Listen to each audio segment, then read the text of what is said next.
Bagi adalah apabila kerajaan BN telah membeli 10 buah helikopter tempur ringan MD-530G, menjadi persoalan saya, adakah pembelian ini sesuai dengan keadaan di negara Malaysia?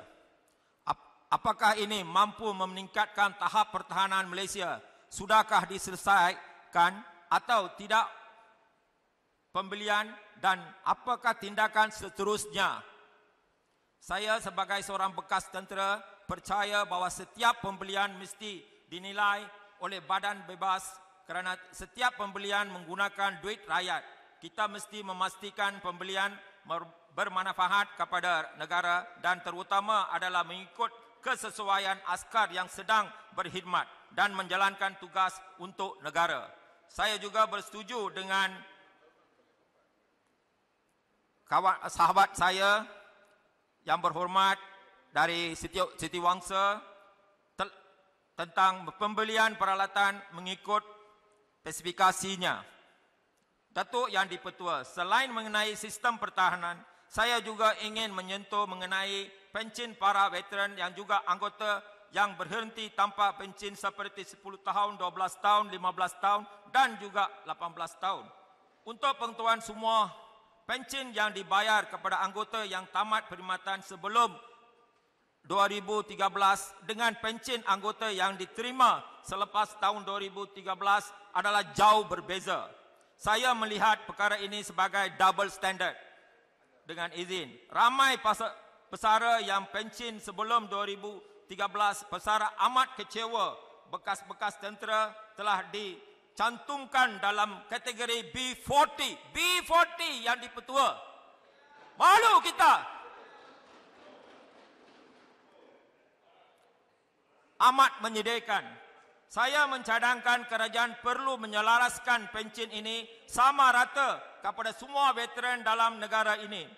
Bagi anggota yang berhenti tanpa pencen, saya mengesahkan kerajaan memberi saguhati atau allowance kas sebanyak RM1,000 setiap 6 bulan.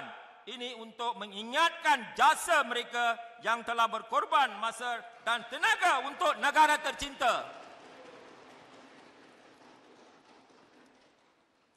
Saya berharap Kementerian Pertahanan Malaysia dapat mengambil serius dalam perkara ini. Saya percaya penghargaan kepada para wira yang telah berkhidmat sepenuh jiwa dalam memastikan kita semua tidur lena di waktu malam pada masa ini. Datuk Yang di-Pertua, kesempatan ini saya ingin menyentuh bahawa Padang Serai, Sungai Petani. Datuk Yang di-Pertua. Setujukah Padang Serai dengan saya kalau saya katakan di samping memberikan bantuan keuangan kepada prajurit kita yang berhenti, tak cukup pencen, berhenti awal, tetapi yang pastinya kerajaan harus juga memberikan keutamaan kepada mereka untuk yang pertama memberi latihan untuk mereka turun dan terjun ke dalam masyarakat selepas berhenti tentera, tapi yang lebih penting sekali ialah memberikan peluang-peluang perniagaan kepada mereka. Kerana bekas-bekas tentera kita ni mempunyai pengalaman yang berbagai-bagai. Jadi kerajaan mesti memberikan keutamaan kepada mereka. Sekali kiranya ada kontrak-kontrak dan sebagainya. Kerana mereka telah pun memberikan nyawa mereka kepada kita untuk mempertahankan negara kita. Setujukah Yang Berhormat dengan saya supaya kita memberi keutamaan kepada mereka bila datang kepada kontrak-kontrak di peringkat-peringkat di bawah. Terima kasih. saya amat setuju. Inilah jiwa sebagai seorang rakyat Malaysia. Saya masukkan dalam ucapan saya. Datuk Yang di-Pertua, kesempatan ini saya ingin menyatakan bahawa saya bersetuju dengan titah baginda mengenai meningkatkan tahap keselamatan dalam negara terutama untuk pencerobohan pendatang tanpa izin parti. Prinsip saya dari dulu hingga kini adalah jelas bahawa keselamatan yang tinggi dalam negara akan menarik banyak pelabur dalam negara.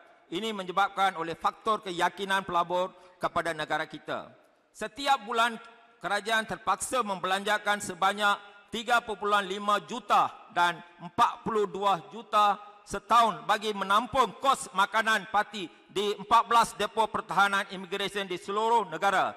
Kos bagi setiap tahanan adalah sebanyak RM12 sehari.